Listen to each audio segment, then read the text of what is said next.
ਤੋਂ ਅਗਲੇ ਵੀਕ ਦੇ ਵਿੱਚ ਚੇਂਜ ਹੈ ਕਿ ਉਹ ਵੀ ਤੁਹਾਨੂੰ ਅਗਲੇ ਵੀਕ ਦੱਸਾਂਗੇ ਅਗਲੇ ਵੀਕ ਨਹੀਂ ਕਿ ਦੱਸ ਸਕਦੇ ਅਸੀਂ ਬਹੁਤ ਬਿਜ਼ੀ ਆ ਮੈਂ ਕਿ ਅਸੀਂ ਉਹ ਤਾਂ ਤੈਨੂੰ ਫੋਟੋ ਭੇਜ ਦੂੰਗੀ ਕਿ ਹੋਰ ਸਾਡਾ ਦੱਸ ਦੇ ਯਾਰ ਦੇ ਸਾਰੀ ਦੇ ਸਮਝ ਨਹੀਂ ਲੱਗਦੀ ਸਾਨੂੰ ਦੱਸੋ ਦਾ ਵੀ ਨਹੀਂ ਅਸੀਂ ਆਪ ਕਰਕੇ ਨਹੀਂ ਕਰ ਰਹੇ ਹਾਂ ਮੈਂ ਦੱਸ ਦਾਂਗੀ ਅਸੀਂ ਜਾਣੇ ਤੇ ਕਿਉਂ ਨਹੀਂ ਲੱਗਦੀਆਂ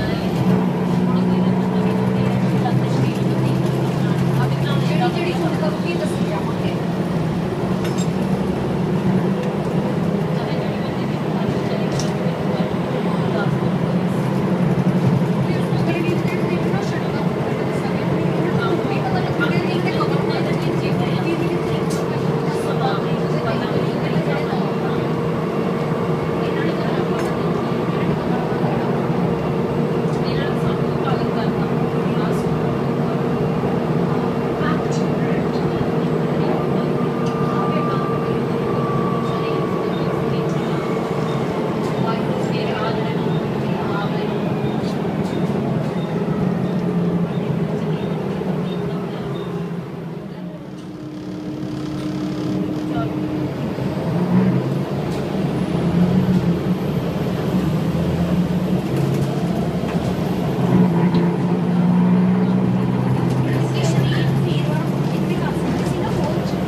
It woke me up to the point next to my face.